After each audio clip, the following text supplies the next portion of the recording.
Hi everybody, it's Fiona from Taubmans. Welcome back to our third attempt of a live colour advice session.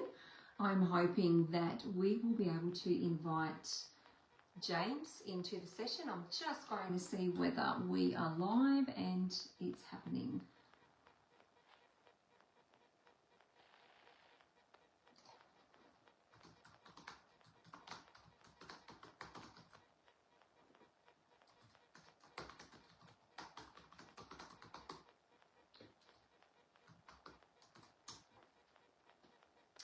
Okay.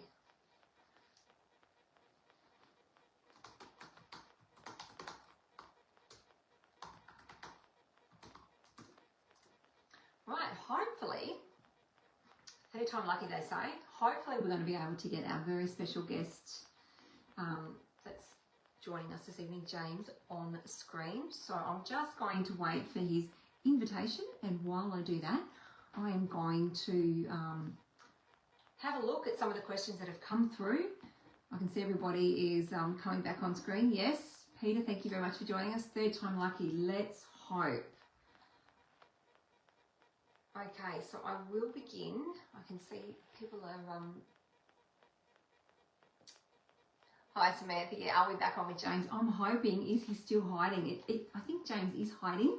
No, I think it's technology that's not being kind to us, which is very unfortunate considering that we've had a couple of trial runs and we've had huge success.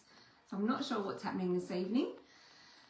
Anyway, what I'm going to do is, let me have a look here.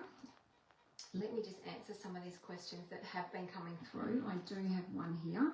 Let me see if I can get this up onto the screen. Okay, it looks like James has sent an invite, so hopefully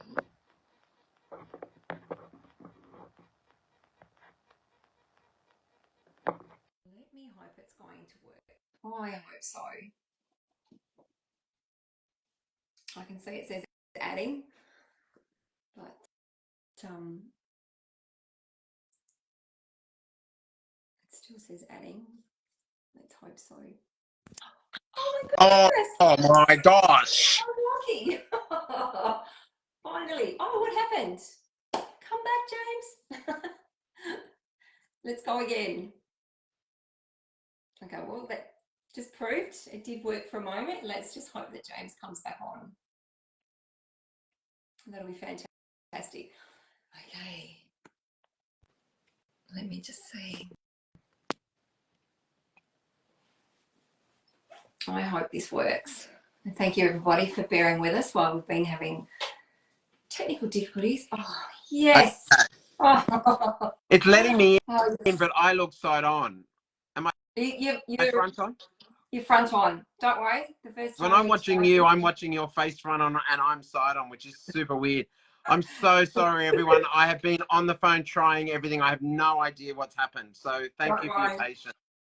Look, Jen is just, I've got head office here. I've got our wonderful design team. It's quite a production that we have going on here. And Jen said that you look perfect. So we're all good. I must admit, when I had the pleasure of testing it a couple of weeks ago with Sandra, your wonderful partner, I was upside down, Miss Jane, and we couldn't get it to turn around. But anyway. Well, I'm very happy to admit that Sandra is the technical side of the relationship and I'm the one talking on stage normally. But I had done everything right and the glitch was not me, guys, so I have no idea. I will say that this glass was taller and I'm actually having, it could almost be one of the contemporary new colours from Taubmans, but it's Bailey's with a dash of milk in it. Oh, it's so good, one of those. I'll tell you what. Oh. Thanks so much, everyone, for joining us, and I'm so sorry. Thanks for your patience. It's we've almost gone over time, but we'll just keep going if everyone's happy. I'm very happy to. We'll start fresh. So you know what? I'm going to start. I've got this wonderful script here, and I've been ad-libbing for the. Been amazing. Session. I don't feel like I think I need your Baileys. Can you just throw that in? I'll just pass it through. There you go. I might just say, can my husband swap the water and just give me something else? Sure. But anyway, look, I'm going to welcome everybody. Thank you very much for joining us. Third time lucky, we're here. It's working. And look, some would say you need no introduction, but I'm going to say that, you know, it's a privilege to have you with us this evening. I love the fact that we can talk colour, and you know that we both share such a passion for colour and design. But I could talk all about you, but I'm going to hand it over to you to introduce yourself, because I wouldn't do it. Wow. Well, look, I'm the person who just loves houses and loves design from when I was a child. And I'm fortunate, and I have the ability to talk underwater when I do get through technology. So I've been fortunate to combine those two skills and create a TV career. So I used to be on the living room. You could have joined me. I used to do 6 hours live TV every Saturday for 2.5 years on Sky News Real Estate. So you are so qualified to have joined me on that desk. It was an amazing show. I now work with Open Homes Australia. Season 7 is on air at the moment on 9 Life. We start filming season 8 in about a month, and I'm the host of Renovate or Rebuild. But before all of that happened, some people think I sort of entered design from TV, but it was the other way around. So I was a real estate agent first. I talked too much at school to get the marks to study what I wanted.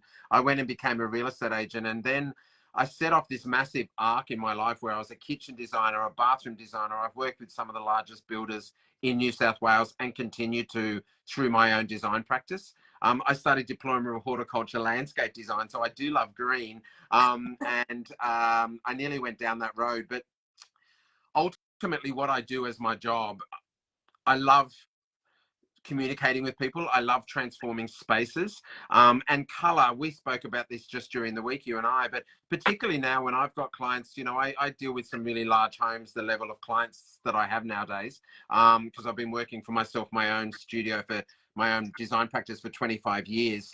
For all of those people watching who run their own businesses, you know, it's tricky. We know it's a breed of people who can do that. We're continually planting seeds for work. So I do work with large builders. I create display homes for Edenbray in New South Wales. I have boutique builders. I have individual clients and specialized jobs as far as my practice. And then I get to work on home shows. And I'm actually speaking tomorrow at part of the design show in Sydney. I'll be down there. So if anyone wants to come and say hello, they can. But part of traveling, this is my short version of what I do, Fiona. Part of traveling, we went to Milan this year. I've been multiple times to the Milan Fair.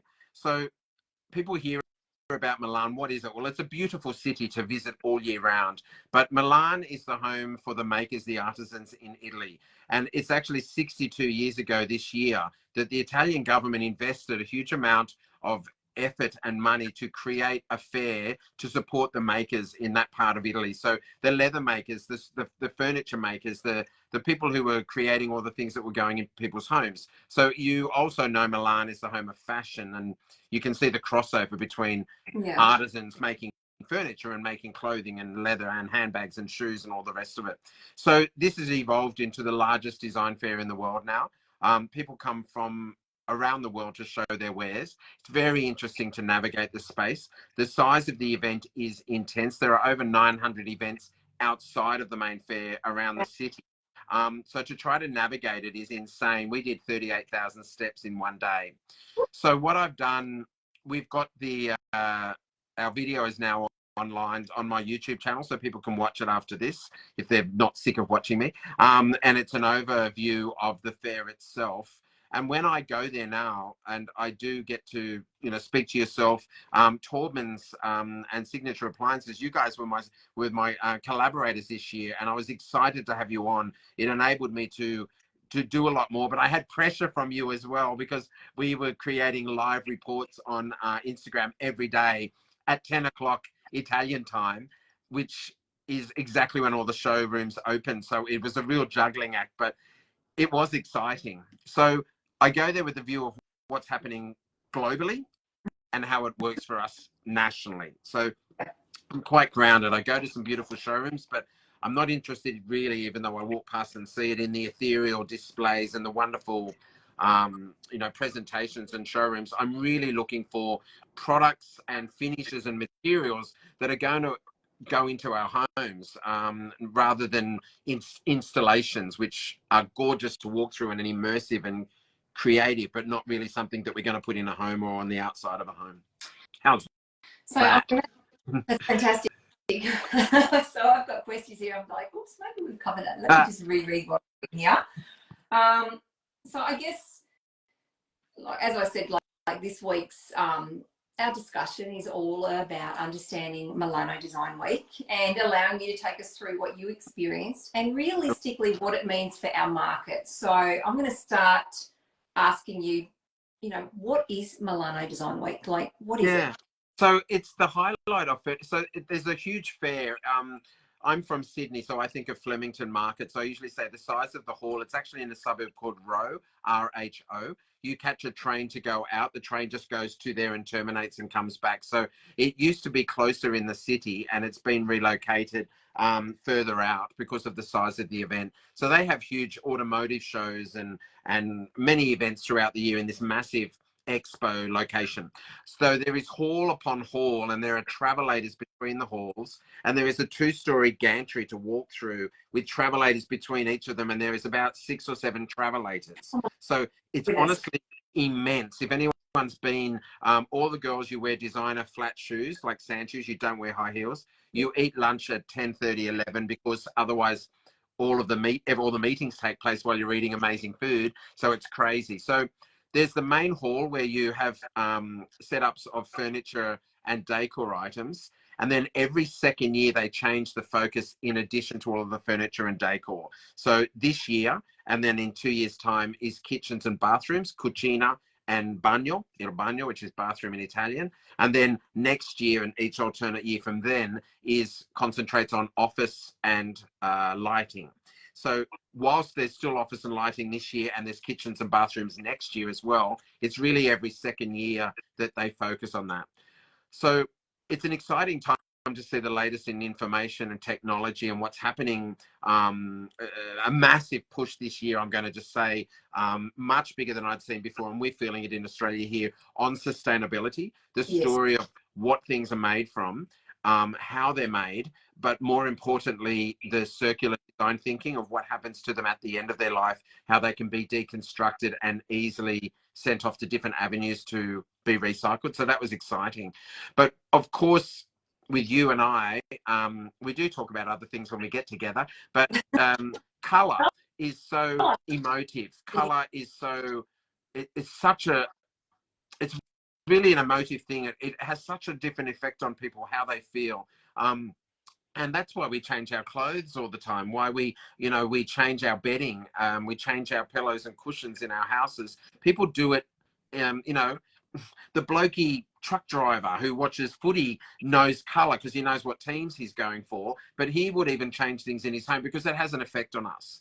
So when I'm going to look at colour, Sandro is really interesting. My partner comes with me and films everything and runs around. And Sandro's a painter and sculptor as well. He's very talented.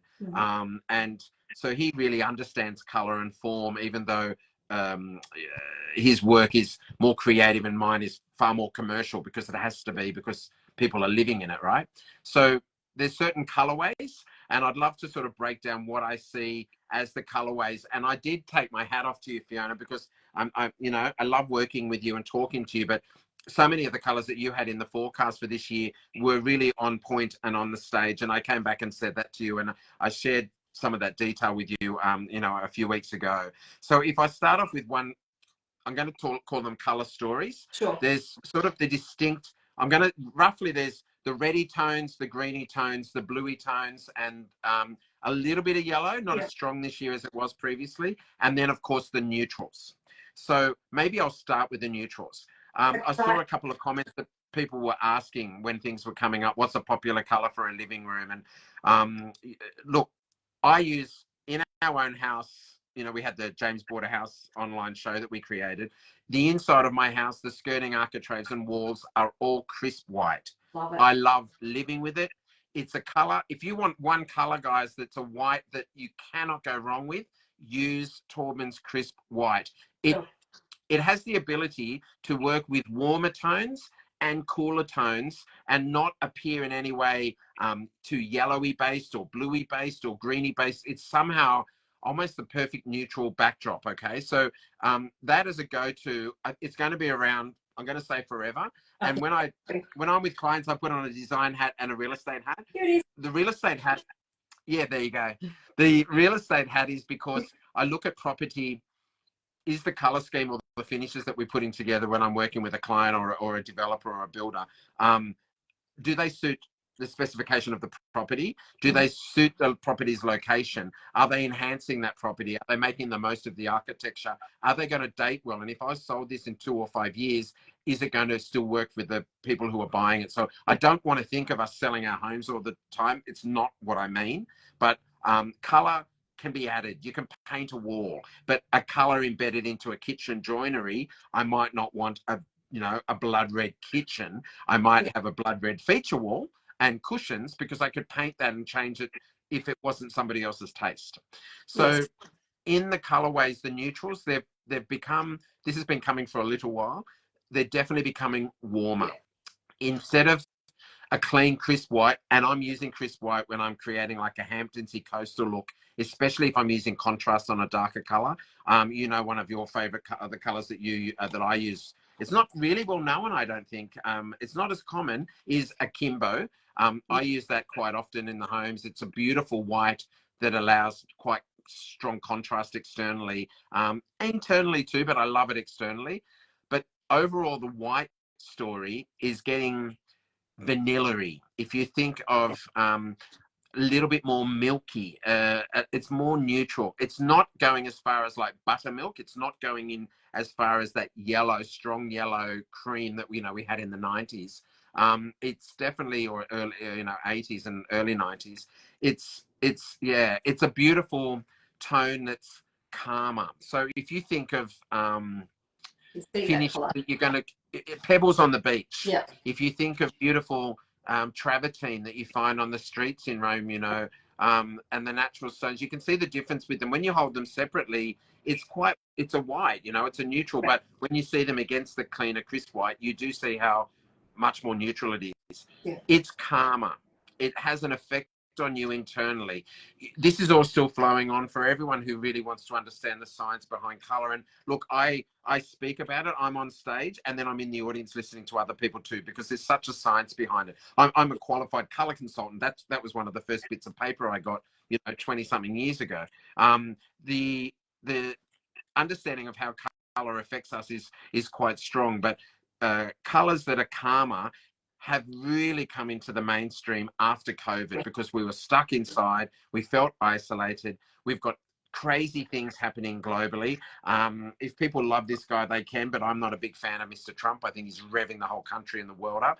We've got all this noise in our economy, in our news feeds. We just want to stop. We want a hug from mum to say everything's going to be all right.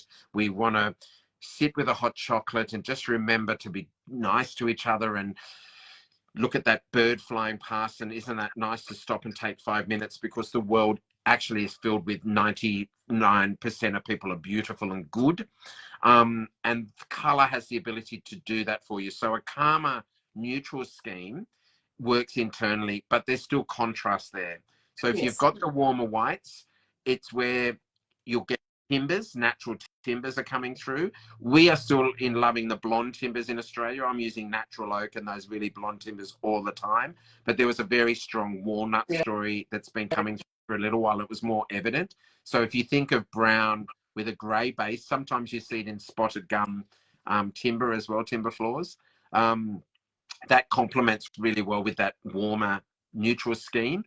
And the interesting addition to that, and I have quite a few clients in the market in Sydney who are building big homes, and they've got an Indian background, or a Fijian Indian background perhaps. So there's color schemes that they love, the creamy tones, and they love burgundy. And burgundy was something that was really evident this year. Instead of being really with a cream, it was with the warm white. And so it's fresh and it's contemporary. And I'm sure that my Indian clients will love that combination, because it's what I push them towards anyway. And I have done for years. But it's a beautiful, I was playing with, I've got many fandettes. I think I've got lots of them because I need them, right? But with this fan deck, even some of these colors, I'm on Leaf. I've got to take glasses off to read. Isn't that sad? My eyes are getting better with old age. People who have got this span deck, I'm on Leaf 118, and I'm looking at Spanish wine or Barn Door. These are beautiful. Yeah. They're beautiful tones. They are.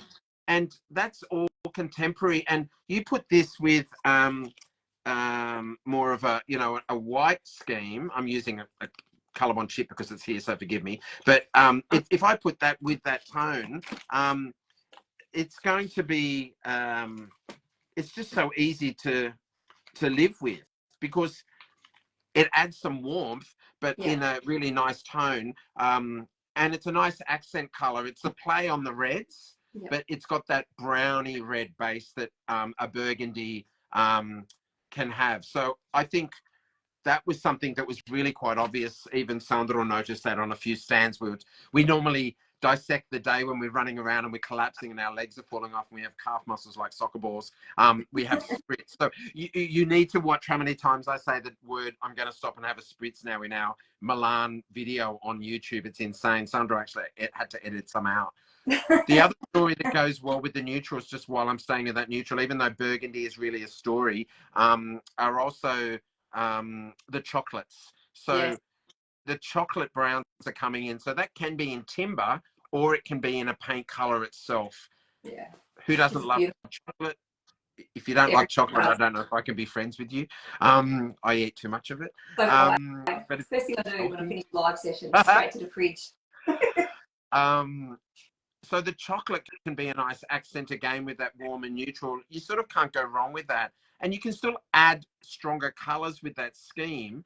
But overall, the effect of it is quite calming and welcoming. And, you know, you see it over and over again in the fabrics, in sofas, in, you know, the bouclés. So that really textural fabric that's become a big trend now for the last few years. And low cut velvets. They look beautiful in those warm tones. So can I ask you, so for our viewers at home, if we're wanting to, cheers, move my water. If we're wanting to inject some of these beautiful tones that you have seen that we're talking about at the moment, and as I already pointed out, you know, you can get a lot of these colours in our latest 2024 colour forecast. 100%. What would be your advice? Because look, I'm not going to sugarcoat it. 80% of colours used internally or shopped are pretty much some form of white. Yes. So and I understand, you know, I completely get where you're coming from, that if you're painting a house to renovate, you want it to you want that longevity, etc. If you're painting a house to sell, you're wanting it to appeal to the masses. Look, I do both of those things. That's my job. I mean, I get paid to do that, and I have done it for years. But don't be, you know, don't fall into the trap of thinking that it's just going to be these white boxes that are sterile. We've got crisp white skirting and architraves and walls in my house, but I've got feature walls, as you know, you've been there. You know, with the deep greens, I've got the terracotta, I've got a blue, 2 walls in the room. So when you look through the hallway into the bunk room, which has got the, you know, 2 double bunks in there, sleeps 4. 2 of the walls that you can see from the hallway looking in are also in the crisp white. When you walk in and you enter the room, I've combined the wall that you walk through and then the opposite wall. It's adjacent at a right angle. It's got cladding on there, so I've got vertical line and texture. And that was that color that I used the Colorsmith tool and scanned. And I'm very creative. We scanned a blue book, so the name of that color is Blue Book. And it's a really rich, deep indigo. It allows the white frames of the bunks to contrast against it, but it's a calming color for bedrooms. Indigo is calm. It's a color, but it's not over the top. You're not going to have kids climbing the walls or, you know, wonder why your 4-year-old son doesn't sleep because his room's red. It's a calming color. So we've got lots of color around. So when you're selling, if you're renovating or building to sell, don't still be afraid of having color. But perhaps my suggestion, and I've got colleagues who think that this word is out of date and I disagree completely, use a feature wall. So a feature wall means that if I buy your house and I don't like that wall color, I can paint it on Sunday because it's one wall. That's the idea of color and why paint is so powerful.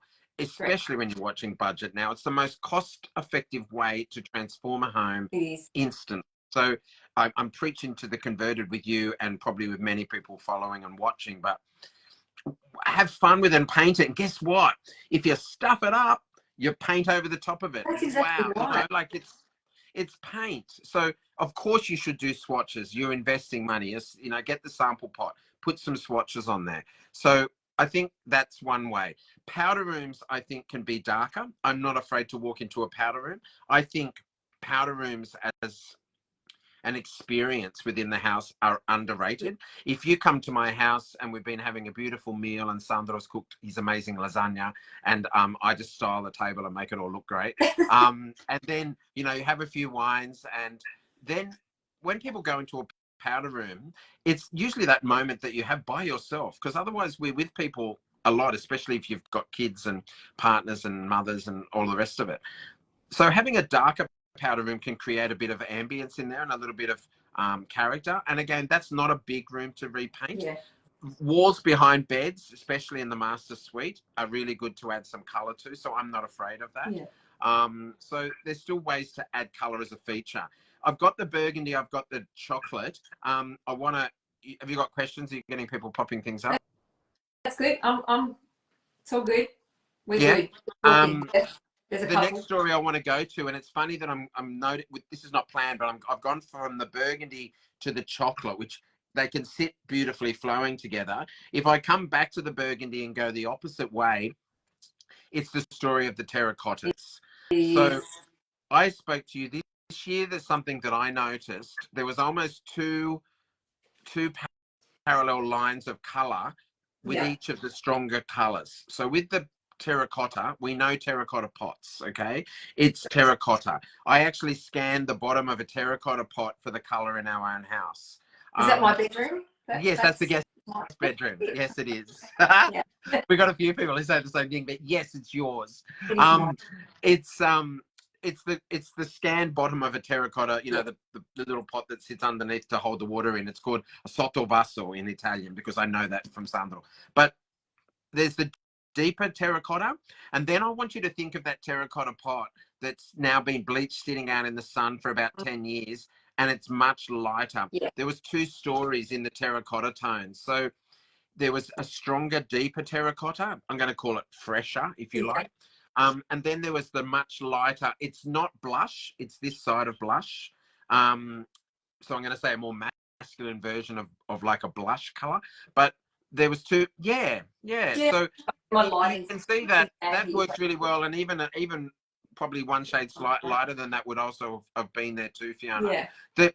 It works because you can almost create a monochromatic scheme where you can have a couple of shades of the same color together if you're layering it in cushions and throws. And then you can decide whether you want the backdrop with the deeper color and the accent with the lighter, or maybe as you hold that up, that the feature was the lighter of the terracotta, and maybe your sofa is that deeper color in front. So you know what I mean? Instantly it's going to look comfortable because it's just playing with the scale, the tonal difference between essentially the same color direction. So that was over and over again. It was really very clear in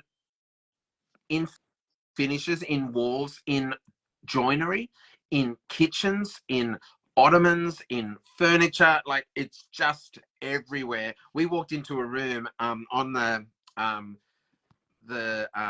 Milan report, and you can, as I said, you can, it's on YouTube, you can watch it for free, or if you go into my channel as well, you can watch it and download it. I walked into a showroom and Sandra's going, "Are you kidding?" And I had like neutral, like I'm going to say hessiany, but they were more like a linen pants, shorts, because it was warm. And my pants, and then I had this white shirt with a terracotta coloured shirt hanging over the top, and I was the same colour as the room that I walked into. It was quite funny. So they're comfortable. It sits really well, and it's a nice story. It's up to you whether people are scared of going a little bit deeper. It's still neutral, you know, a terracottas are neutral. Then, you know, they're red family, but they're not fire engine red. And they work so well in Australia, Fiona, because we've got Uluru. You don't have to go. I mean, you can actually be in Sydney and find it, depending on where you live, or go to the beach and or go anywhere up and down there, really anywhere around the country. People are watching from everywhere tonight. It's in our earth. It's in our ochres. It's our Indigenous talented artists made beautiful artworks with the terracotta tones and continue to, because it's got that instant calming effect. So both of those two colorways were really strong. So we got the burgundy, we've gone to a chocolate, we've gone to the terracotta stories. Now I'm going to brighten up a little bit. Where would you like me to go? Green. Green is the most topical color. Green is, I mean, obviously because green pays homage, the biophilic design or biophilia, that need to bring the outdoors in. And we know that obviously on this side of COVID, we've learnt that, that's so important to connect with nature, etc. And the fact that green pairs back beautifully with natural elements, being things like timber, etc. And obviously we touched on the lighter timber, but as you mentioned, there's that darker walnut timber coming into play, if you like. So what are we seeing with greens? Like, are we seeing greens, because we've got those beautiful organic greens, but how are we seeing green transform, like moving forward for that next trend, if you like? What are you predicting? What did you see? The forest green is definitely there. The deeper forest, it's more European deeper foresty green than Australian native green. Our greens in the bush can be, I mean, you think of eucalypt, sometimes they're a bit bluer greens. They tend to be, we've got the Blue Mountains in New South Wales. Yes. So they're much more of a deeper foresty green. They're a deep, they're the step away from deep olive into that sort of dirty. Yeah, look, both of them beautiful. I can wear them. Now I can put you in. You've got a good set of legs, Fiona. I can put you in beautiful white jeans and a shirt like with one of those, and you will look so fresh and go off. You can go shopping, or you can go straight to the day club and go dancing for 3 hours, or 5 hours, because it's so comfortable. It's relaxed.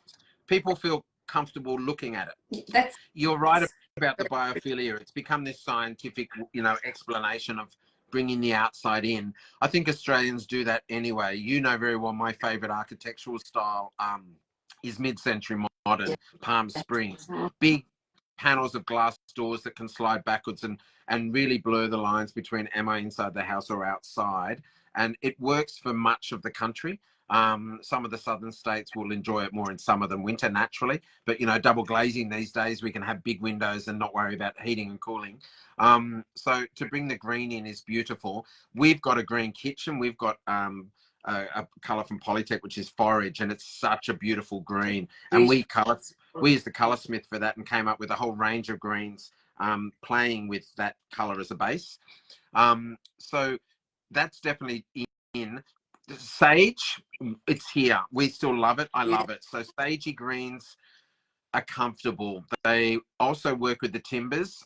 I possibly think the sagey greens might work really well with the blonder timbers, and maybe the deeper olives are more sophisticated against the walnuts. I agree there, to be honest. Yeah, as I'm saying that, I'm sort of visualizing, and I'm putting together new color schemes as I speak. I've got some big new display homes coming, and I'm putting together so that the creative juices are flowing.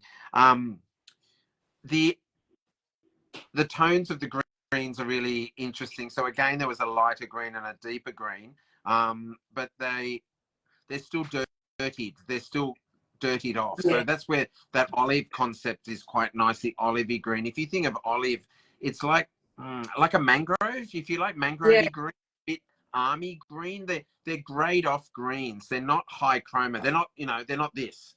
Okay. Great pen, because I don't lose it when I'm in a showroom, when I put it down in a tile shop. But that's really strong. It's a lovely color, but it's a very strong color to live with, especially if it's on a wall. It's too, Freddo Frog. So something that's more grayed off it's just more relaxing. It has a much calmer effect on us. It's funny that I'll talk about colour. Indigo for blues. I'm happy with darker blues locked in than lighter blues. Yeah.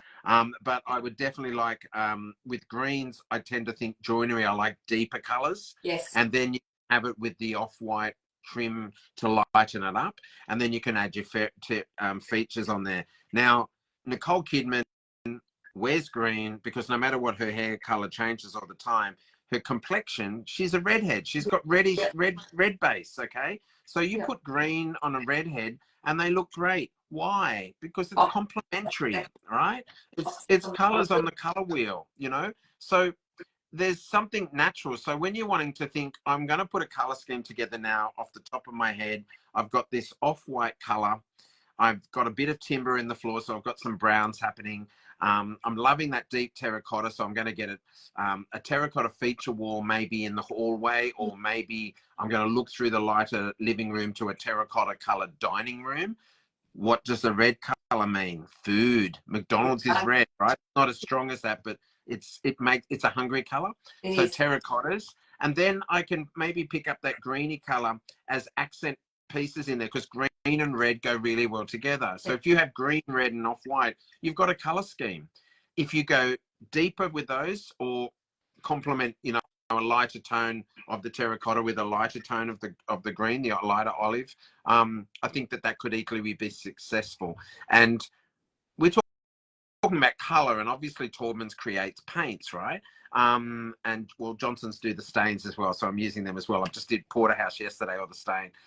But the for people to get ideas from your colour scheme, from all of your beautiful new colourways that you gave, look at the colour scheme and put the colours together. You don't have to think of them literally as paint. You can use one of the colours as the paint, and then go, well, there's the other colour. It looks so good with it. There's the colour for my sofa, or my cushions, or my accent pieces. So, you know, people need to take off the blinkers a little bit when they're looking for creative directions.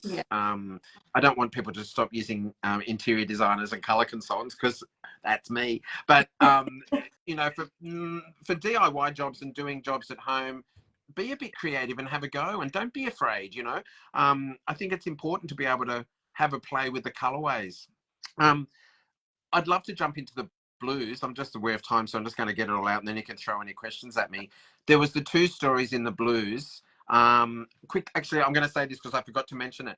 Chocolate, I told you, the first time I've seen it this year, tapware in chocolate. Yes. I hadn't seen chocolate tapware. So I'm using gunmetal a lot. I do use black. I love brushed brass. And if you want a tapware finish that's, I know it's sort of off point, but it's all related because it's all about the home. Brushed nickel tapware goes with everything, right? It goes with all the colors that we're talking about, because it's a warm silver. It's not chrome. But there was tapware now that was chocolate, and I stopped and looked at it. And what happens when you see it? You see it on another stand and another stand. It was only on about 3 stands out of 2 massive halls. But I reckon, we're going to the tile fair at the end of September. I have to go back to Italy, everyone, for work. I'm so sorry, but somebody has to do it. I reckon that you don't need. Yeah, I know, but you're tall. I need like a surfboard cover. It says like you're up, just got me. I reckon I'm going to see more of that chocolate in the tapware. So I'll go back to the blues. The blue story is similar to the greens and the terracottas. There was the deeper blue story, and this year there was much more lighter blue story with that as well. So that was interesting. It's like, if you think of baby blue slightly grayed off, that was the lighter story. Again, I go to here. I just wanted to play with some colors, but I know you've got the beautiful forecaster, that you've got your colorways. But if I go, I'm on leaf 141 and then 137. So there's a beautiful blue that's ironically called It's a Boy. But next to it, I've got fresh violet, but I want to explain the difference between, that's more, where am I? Sorry. There. That's more vibrant baby blue. I know this one's there's more purpley, but can you see that that's grayed off compared to that? Okay. So if that's where I'm talking about, from there to here, it's grayed off version of this. So it's not as purpley as this one. It's a little bit more violety, but it's slightly grayed off from this tone. So this is still a beautiful color, but it was that light. It had that chroma, so it was that sort of quite a light color, but it was grayed off. So really nice with whites. are you finding that the colors are more tonal, like that have more gray? They are more, as you just said, like grayed off. Are you finding that that's the color across the board? You know, when people, I love to use certain language because nice language. Don't think I'm going to start swearing. It's not 9 o'clock.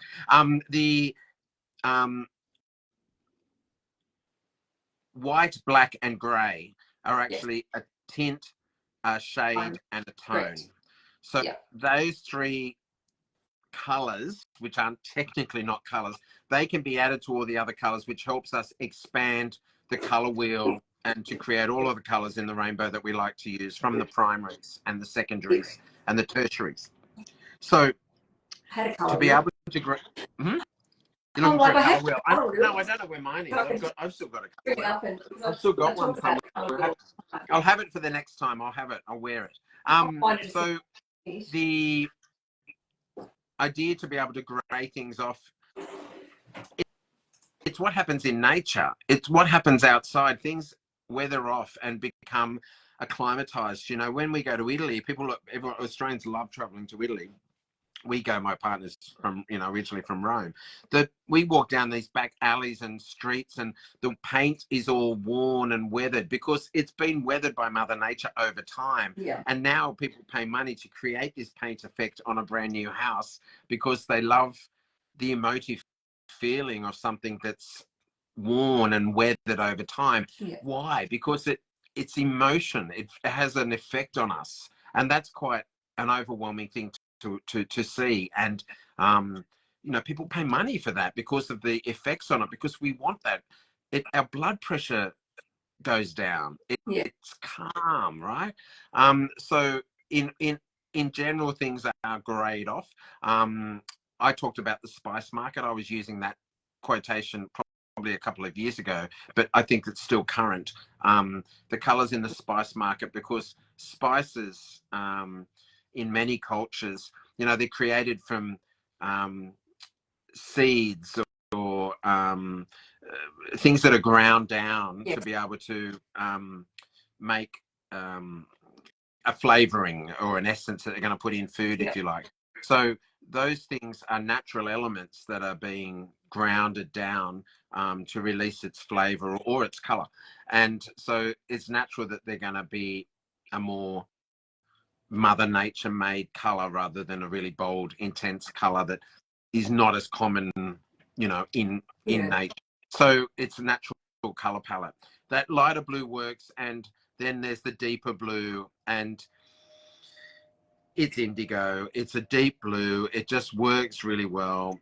It comfortably sits together. And it's so funny that, the old saying my mum used to say when we were kids, blue and green should never be seen unless there's a color in between, right? But you know what? I actually have an olive shirt and I wear it like an olivey green, deep sort of colored green shirt that I wear over the top of a white t-shirt on blue jeans. So when the colors are deeper, they work. I think that blues and greens sit quite well together. It's the vivid colors that you wouldn't do. So the deeper blue is something that's also comfortable, and I think it's naturally a big part of what I do. I don't work in the motor industry. I don't work in fashion. I'm indigo. I relate colors, a lot of colors, to housing because that's what I work in and create. I can't help myself. I walk in to a bar or to a restaurant and I start looking around what colors they've used and designing because it excites me. And I think then you replicate that, or that didn't work, I'd do that differently. We can always critique and pull things apart. So blue is just something that's works so well in architecture. I think it works well with natural timber. It works well with crisp white. You've got, blue and white stripes, navy, beach, coastal effect, Hamptons. Put the grayed off blues, which is essentially the indigo, but a little bit grayed off from that too, with the warmer tones where we're coming now with the warmer neutrals. I can still put those tones, a deeper indigo. I can still put it with burgundy. I can put it with the terracottas, and I can put it with green. Very versatile. Yeah. So I think that that's a nice colorway to be able to mix things together. It was really exciting to see in Milan what's happening globally, but also you come back home, and I think we are pretty, you know, the Australian design voice is very strong. And I'm not saying that to be, you know, purely patriotic, but I think we have a really open-minded taste. I think a lot of Australians do travel. We watch, you know, international shows and television. We are multicultural, so we do have this impact with different nationalities of Indian, of Asian, of Islander, Kiwi. We've got our Indigenous people who have been here before us. So it's all a melting pot of culture and color. So I think we're quite open-minded to it, and to see the play on it. So yeah, it's exciting. It's exciting.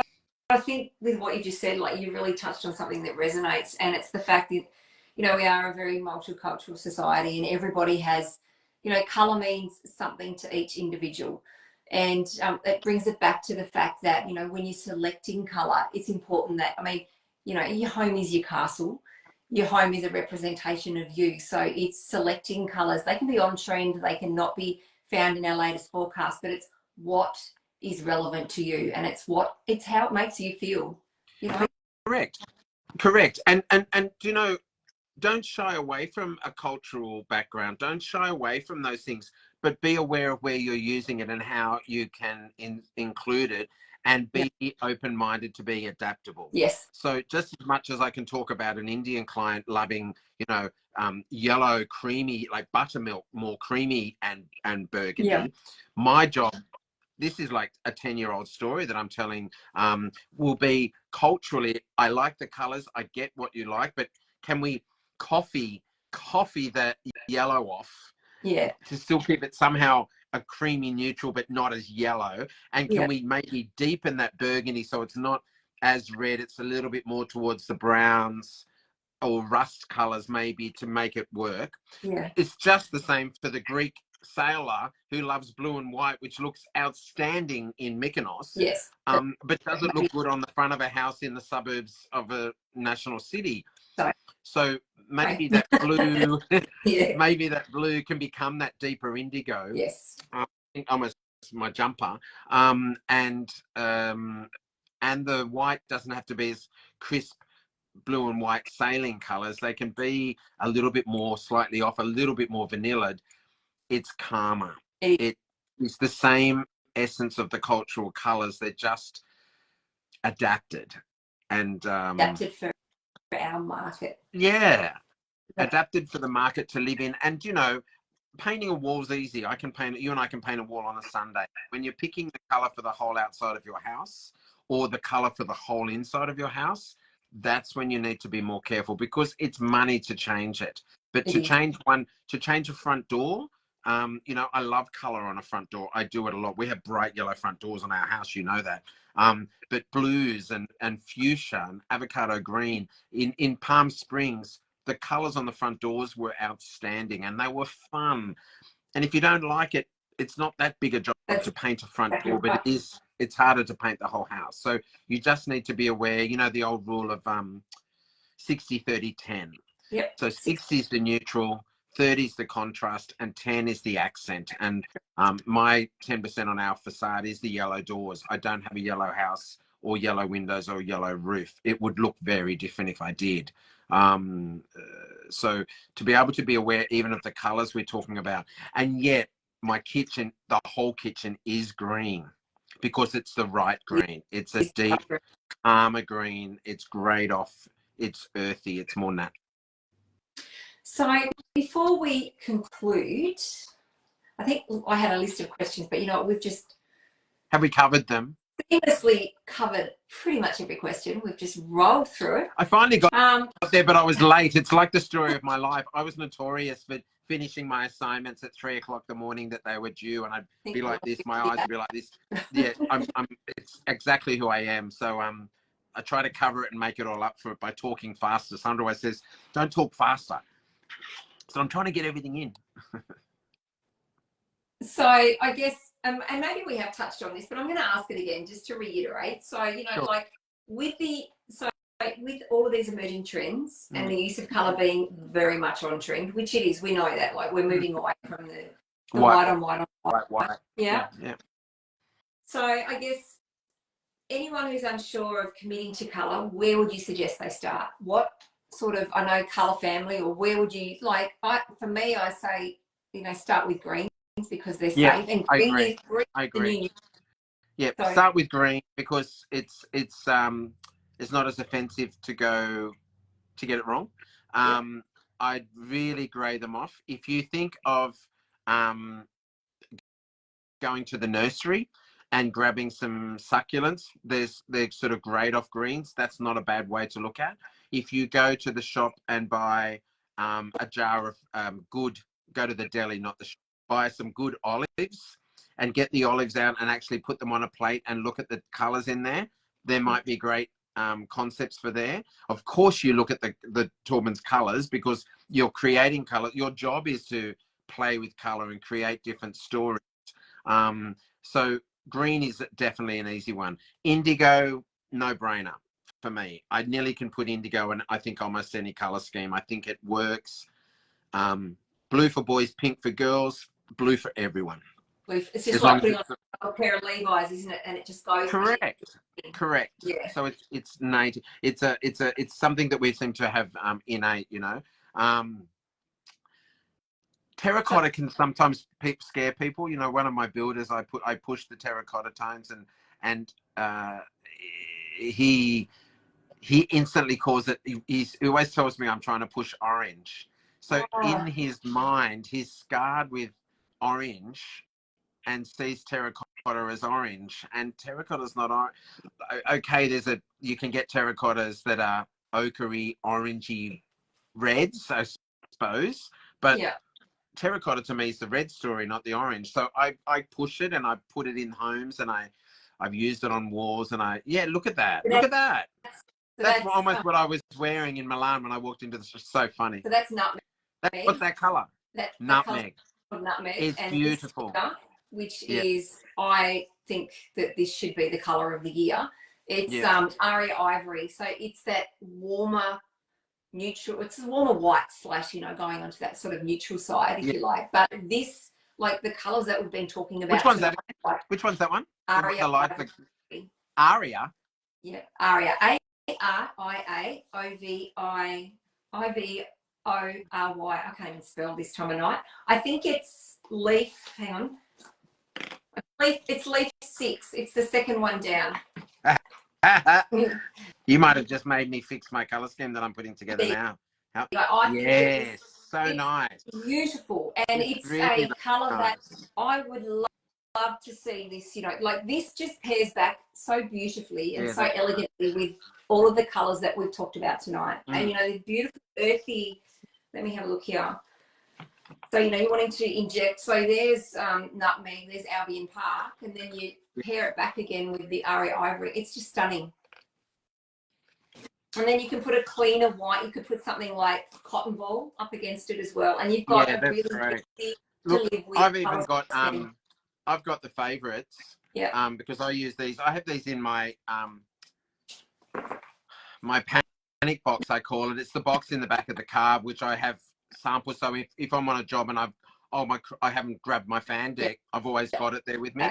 But on here I've got Ancient Sphinx and Spice Tan. And look at those. Yeah. They're so beautiful. And there it is against Aria Ivory. Yeah. That's great. That's really nice, isn't it? So that's really, surely everyone must be watching that and just realizing how calm it is. You can even see it against, how funny, and I'm watching it against my indigo. It is. It looks beautiful. Yeah. So you can easily see. It's because of the depth of the blue. You know, if I do this, hang on, I'm going to try and hold it all together. But if I do this and do that, see how different it is? That's blue. Here we go. It's the wrong blue. See how it's just so bold. Yeah. It's blue. Beautiful. Ink. So, I mean, we could take it down even more. There's a favourite colour of mine, which isn't in the forecast, but it's a colour called Black Flame. Yes. Yes. So, and I mean, you could pair that back again with your beautiful warm, the warmer whites, if you like, and then going into this sort of warmer nutmeg tone. Just Yeah. easy to live with colours, non-offensive. You can layer this sort of colour selection here with beautiful other elements to create that beautiful aesthetic. You know, your greens, and as you were talking about before, spices. So injecting even like a turmeric or a saffron sort of yellow that's Yeah, slightly definitely. more grayed off as Yeah, well. I mentioned at the beginning, and I sort of went off from it, that yellow was much more prevalent over the last few years in Milan. There was less yellow this time, but it's still there. So the Senape yellow, which is the mustard seed. So Senape is the color, and the seed is Senape, where the mustard seeds come from. So mustard seed can actually have a little bit of an undertone of a greeny tone in that. Yeah. Whereas the saffron is somehow a slightly more grayed off yellow. So both of those work well. They're not a strong, bold, or a fluffy duck, you know, like a sort of that color yellow, you know, like a little duckling color. So the yellow story is still there. Yellow's not for everyone, but used in small amounts, I think it can be really effective. You know, yellow, and I remember my auntie and uncle growing up, they had like Florence Broadhurst wallpaper in their house. It was amazing. And it was, they had like a yellow, and it was an off-white background with a yellow and almost a terracotta-y red sort of motif that was a repetitive offset circle thing with lines in between. It's very strong wallpaper, but amazing for the time. And yeah, interestingly, when I mentioned that too, lots of block color, not so much pattern this year. Cartel had a range of beautiful chairs that Philip Stark, who's my favorite designer, Philip Stark, rock star, he developed a range of colorways that it's funny because there was still a terracotta story, a blue story within his pattern. It was like an organic flowery paisley motif, right? That was where I'm going to say what it looked like. And they were on furniture, and that was really, you walked into Cartel, it was like, I said to Sandra, wow, it hits me, because I didn't realize until I saw them that I hadn't seen lots of pattern. There wasn't lots of pattern across the board in all finishes, lots of texture. And that's another great tip for people who are scared when don't be so afraid of maybe tone back pattern, but definitely include texture in your homes, because they play with natural light. We are tactile people. I'm notorious. I touch everybody and everything. I'm really bad. I've got to hold my hands back, but it's just who I am. So naturally in a house experience, you know, I touch the benchtop, I touch the joinery, I feel underneath the kitchen island. What have they done with the stone? Have they rebaited it, or, you know, done an arrow's edge, or what have they done?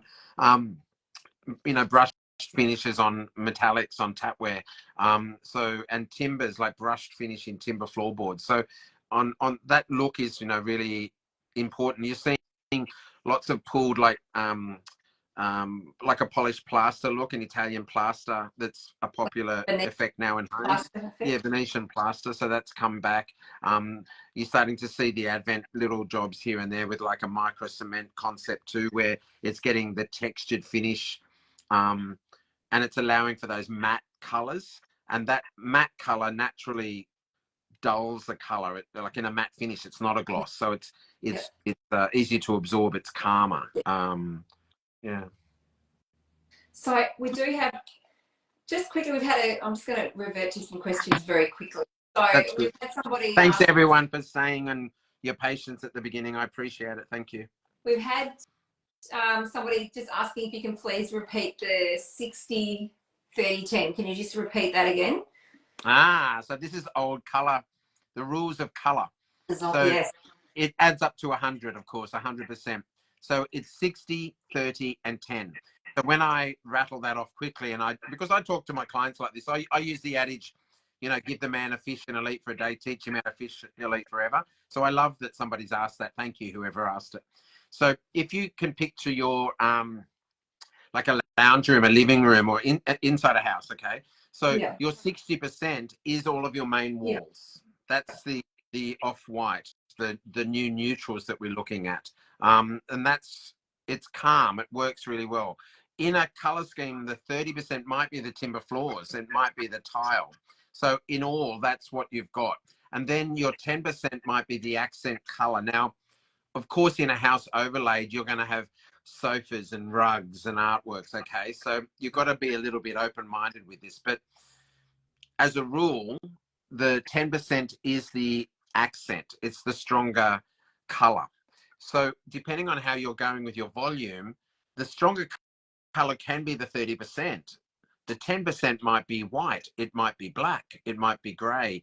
The 10% might be the neutral and calm it down. So playing with the placement of those and the percentage of the color is what creates all the possible color schemes and the visual interests. Our eyes are stimulated when we walk in. We go, whoa, I didn't expect this, or I don't like that, or I like it and I don't know why.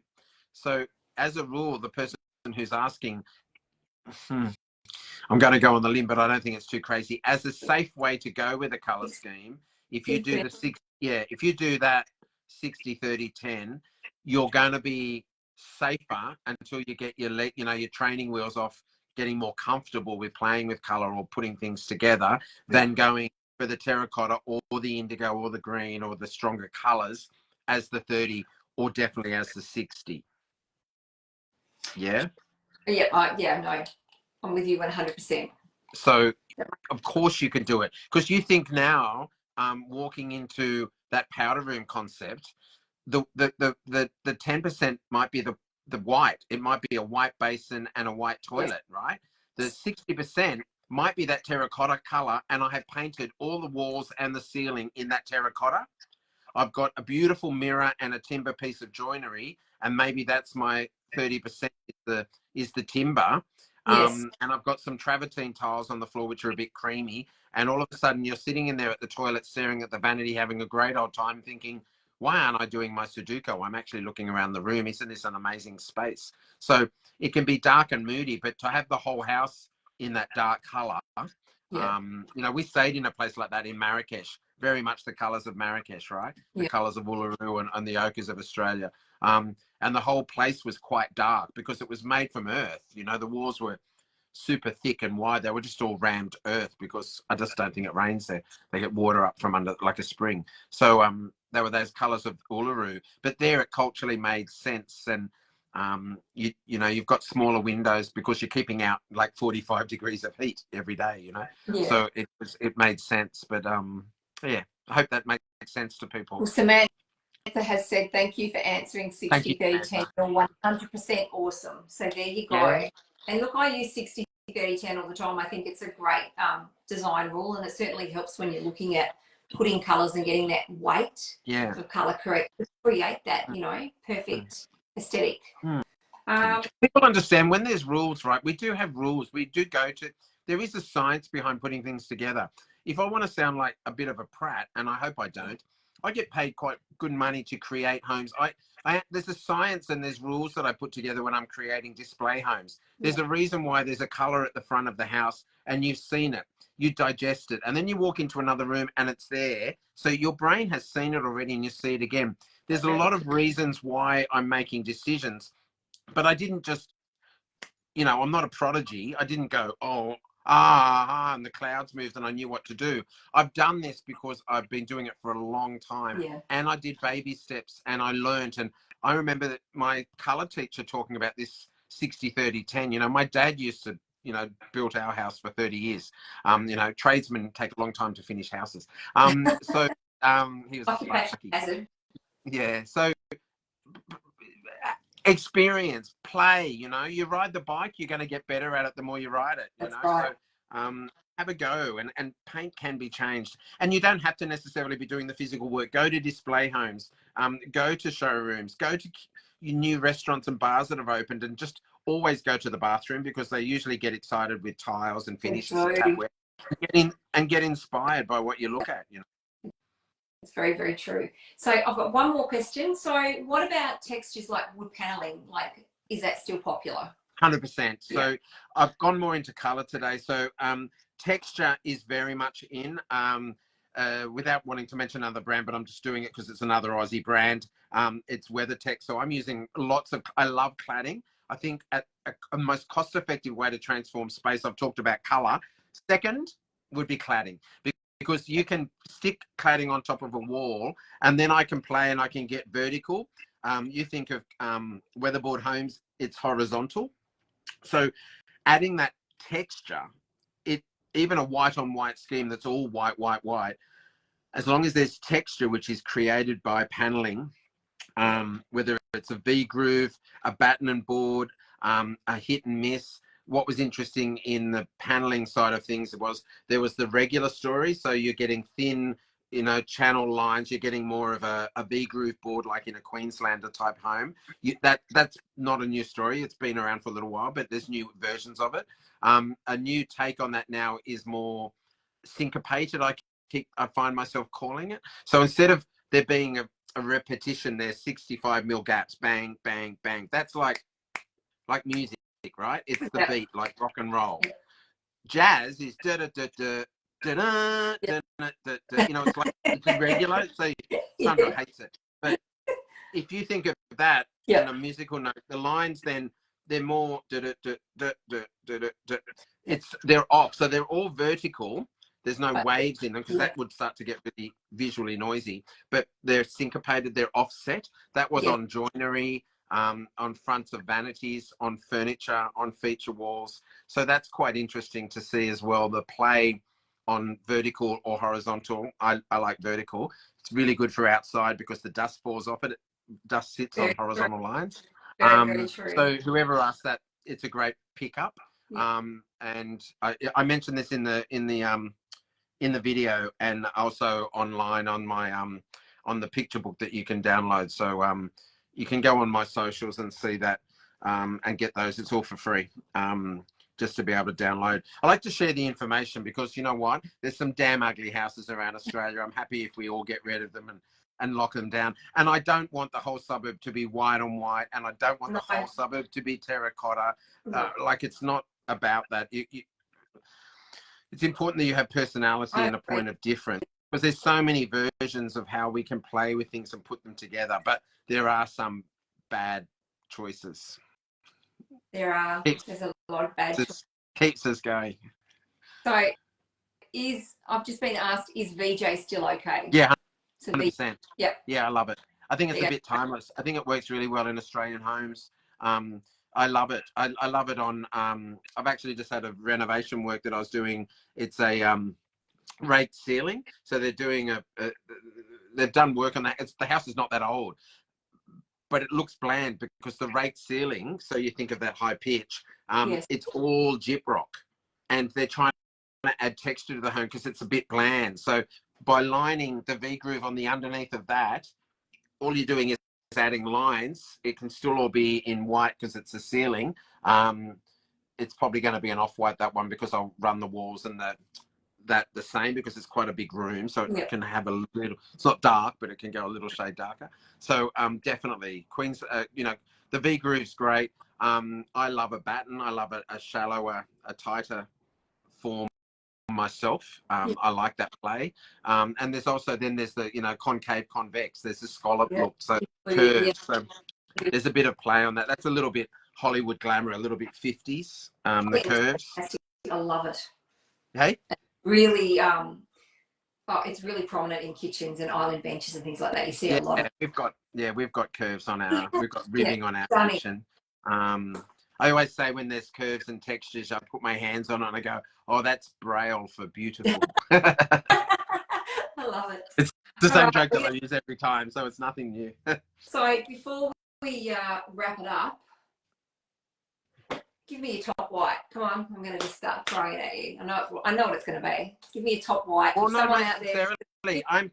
I'm doing a hole outside of a house at the moment in alpine snow. Oh, how many times have I talked about alpine snow? That was So I'm using alpine snow on a house. I'm just looking what I've got. And there's aspen too. Oh yes, so aspen snow. Yeah, aspen. Beautiful. Quite beautiful. Beautiful I mean, white. there's pretty white. So if I do that, it's quite white, right? I've got it here. I had it on the other side. So that's, you can see the difference. That's Chris White. But just so that you see how white that's not, here's a white book. Yeah, that's it. Right. So it's not too stark. It's not, Yeah. see the bottle. Yeah. I don't know if that is that. Yeah, Yeah. you can see.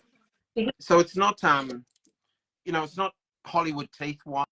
It's quite a nice white, but this is just more calming, and especially externally.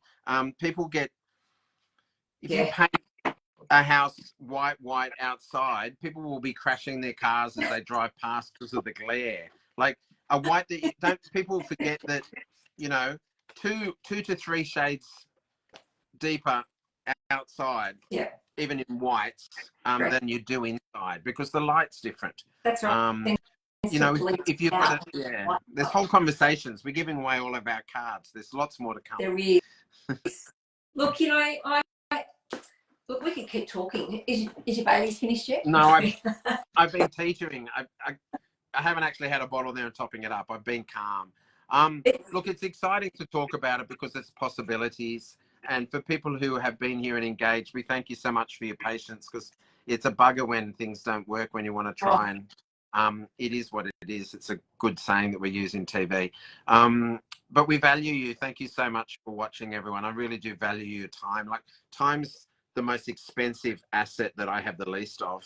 You know, I've got a 20-year-old and a 18-year-old, you know, son and daughter now, and bang, that happened like this. So I sort of feel like I was working so much of their childhood. But so we value you investing time. But if you're here to learn and ask questions, and hopefully you can use some of the knowledge, or, you know, even if you get the 60-30-10 rule from tonight, or the idea of a colours or some colour, or I might push you into having a bit of a go with terracotta, or a bit of chocolate. Yeah, that's nice. I really do like it. I've got those the new ones coming to me, so I'm going to be playing. I really like that. My day off on Saturday, I'm creating colour schemes. So just, I keep working. That's why we can go away. And everyone goes, "You're going away again?" I said, "Yeah, but we don't have weekends. You do, so back off." So hopefully people have been inspired to have a little bit of a go. You know, you can order these brush outs, you know, so get the brush outs and put them around the house and try them on different parts of the home to make sure that you're happy with the light. I'm just quickly looking. Where is it? I'm using Canyon. Oh no, that's all. We'll get a sample pot. If you know, grab a sample pot, get a large piece of cardboard, like a metre by metre square, get one of the palette liners from, say, Bunnings, do like that. A couple of coats on cardboard always. Don't forget. Do a coat, and then first coat is that undercoat. Two top coat, and as you said, test it outside, inside, and then you can see how that colour's going to work. Internally, I did like I think 5 or 6 swatches of different whites on our house. I did it on the east. I did it on the east, the west, which is not probably the best. It should be north, and the south. And even the builder, I said, "Which one do you like?" And he goes, "You're bloody kidding, aren't you?" You know, I've said the story so many times. And I said, "What?" And he goes, "They're all the same." And I was like, "Are you serious?" So I went and got a piece of white paper, like printing paper, which is a blue-based white. And then I covered it and I sat it next to it. And then he could start to see. I said, "Can't you see that?" I was surprised he couldn't see it. But luckily he's good at building. So maybe if we all stay in our lanes, we'll be all right. And that's the other tip. Before you embark on your white journey, you're about to go to Bunnings this weekend, because we've inspired everyone now to go and select some colours and get painting. Yeah. Go in store armed. So take, as you just said, like a white piece of computer paper, because then it gives you the best way to see the undertones that exist within the white are putting them up against that white piece of paper. Or a brilliant white colour chip in store on the colour wall. That's our stock standard white in the can. You know, you grab that brilliant white colour chip, and then you can start to put your colours up against that white, and then you can start to see the undertone. So really good tip there, James. Thank you. Yeah, that's all right. Got lots of them. I know. They're just prolific. They just roll. Well, you know, I don't want this session to end. I could keep talking to you, but I'm very aware of the fact, as you just said, you know, time is precious. And look, we love talking to you. You are an amazing interior designer, TV personality, but you know, you're an amazing person to talk to, and somebody that loves to share their knowledge, and you know, the knowledge that you impart out there to everyone and that you gift everyone. I think it's fantastic. And you know, I really enjoy the fact that we get to talk. I'll be honest, you'd be my favorite person to have on the show to talk to. Like when we have our catch-up meetings, I get so excited. It's like, oh, I'm going to talk to you. Yeah. It's just that, you know, I appreciate it's being able to share our love of colour, and it's fantastic. So yeah, Thank you very much. Well, look back at you. You know, it's just important, and it can be overwhelming, and people are scared because they're probably very good at whatever job they do in their lives, or something that they do all the time, and they're amazing parents and amazing siblings or whatever. But people get scared. But if anything, it's just to encourage you to be a little bit daring. And fortunately, you know, there's such a collateral of information on Taubmans' website, and go through, and I always tell everybody, go through display homes, you know, and look at what the builders are doing. Like I put lots of thought into creating homes, because we're selling the concept of a floor plan, but also allowing people to create, to imagine themselves living in it as their own home. But it's got, you know, new ideas, new finishes, new textures, because we want to make it visually interesting. correct. To stand out in a different way, in the right way, not, you know, look at me, I'm so amazing. But you are. So so walk around and get inspired, and ask, you know, the Google. We used to just, you know, we used to have to go to a thing called, I tell our children, there used to be this thing called a library, and we'd have to go and rent lease books. Now we have Google. So sometimes the information is more, but that actually can work negatively and be overwhelming for people. So hopefully they've got some insights from tonight. It's been great. And you can go on to jameschopp.com. You can check out, I've got visually the report from Milan, and on my YouTube channel is the video, which has got lots of highlights, and it's broken down into the different days. Sandro did an amazing job at editing so much information. Like we nearly did, we were really good this year. I think between us, we got just over 7,500 photos, and in previous years we've like nudged 10. So we were really trying to qualify, and then we break that down and to get the message and the story of understanding what was the thread of what we were seeing, and hopefully that will give you insights and reinforce stuff that you've heard tonight. Like I said, you're amazing. Thank you so much, James. Thanks so much. Thanks, everyone. Enjoy tomorrow and have a great weekend. And if you're in Sydney, I'm in the Build Design Show tomorrow. So come and say hello. I'd love to see you. On the weekend, I'll be checking out, peeking and pancakes our ducks up the Central Coast. Sounds like it. Well, thanks again, James. Really appreciate it. Thank you. All the best, everyone. Thank you to all of our viewers. Thank you very much for staying with us as we had a couple of, you know, a little bit of technical difficulty. I think we overcome that quite well. So, yeah, as we always say, stay safe, everybody. We look forward to seeing you again next week. And until then, happy painting. Thanks very much. Good night. Night, James. Bye. Bye.